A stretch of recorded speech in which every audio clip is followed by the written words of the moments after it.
For the final week of the philosophy module of Praxis, we went over some really interesting content. We went over a collection of essays called Breaking Smart, and also a series of 4 videos by Kirby Ferguson called Everything is a Remix. In this first video, he talked about how specifically music is often remixed, created, taken, and transformed from music that came before it. He used the example of Led Zeppelin. Now, basically, everyone knows about Led Zeppelin, very famous, popular band, and a lot of their stuff was actually taken from others, whether it be melodies or lyrics. They've taken a good handful in some of their most popular songs from other artists. In his second video, he pointed out how many popular movies were actually adaptations from either books or comic books or video games, and often some of the quote-unquote original movies were actually have pieces and bits taken from other popular either pop culture or influential pieces that came before it as well. In his third video, he points out how inventions are often taken from copied ideas, transformed and recreated into something that might have already been there, just not in that certain way.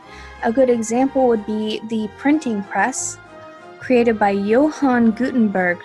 Even though all of its components had already been around for centuries, he was the one that took all the pieces and put it together.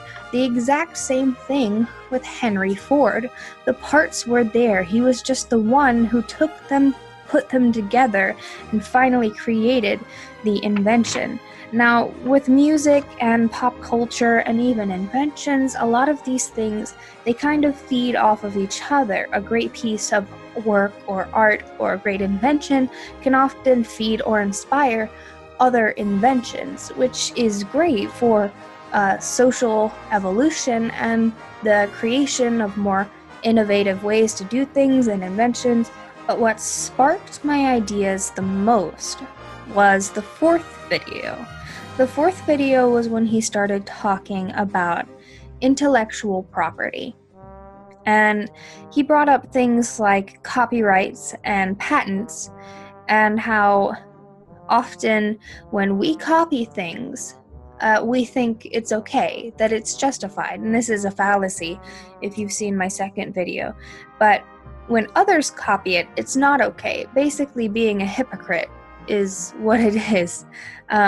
But when you put it in the way of, or when you phrase it like a copyright, which is meant to initially protect media, or you phrase it like it's a patent, which is meant to protect inventions, when you make intellectual or ideas your property, is when you somewhat become a hypocrite, but also in the light that it's seen now, it's seen as okay to, think that ideas are something personal, that two people obviously can't have the same idea, it has to be one person's and one person's only, like they have to own that idea, which is just a bad mentality to have.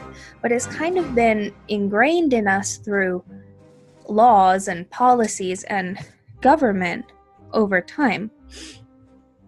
Which is sad because I feel, and this is where I'm getting into my own thoughts, I feel that this could maybe not halt innovation, but it definitely makes it a lot harder for people who actually have maybe original ideas or are taking things and creating something new. It definitely makes it a lot harder for them to make it official.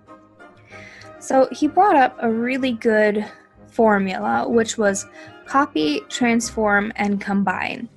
You copy your idea, you change it, and then you combine it with other ideas in order to create something new. But everything new is really just a combination of aspects of different things from different places, maybe switched around and changed a little bit to look new, even though the parts it's made out of are probably old.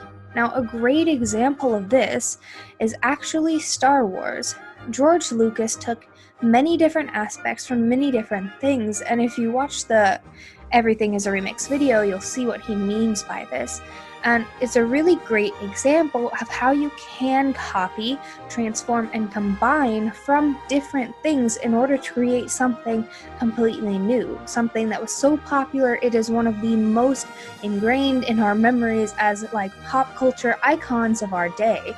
Now, in an ideal world, we would all be able to share ideas and innovate as effectively as possible, but that's not how the world works because the world is not ideal.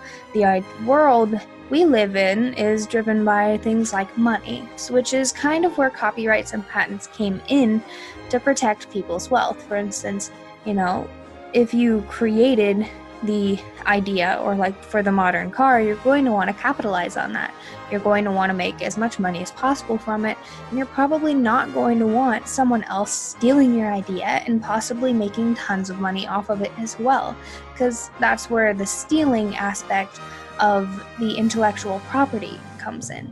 Now, these videos gave me a lot of food for thought, and I could probably cover it all if I sat here for hours rambling to myself, but I wanted to make the point that even though copywriting and patenting and all that sort of legal stuff might prevent people from capitalizing on the ideas, that doesn't necessarily prevent these innovative things from coming to light. It doesn't prevent innovation. It might slow it down, but it's not going to stop it, because even if imagine that computers were never invented, I don't really feel that we'll be too much further behind than we always are.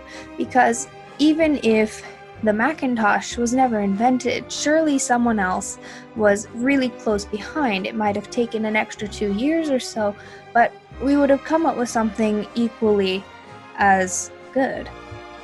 When we learn things, for example, when we learn a language, we copy, we emulate.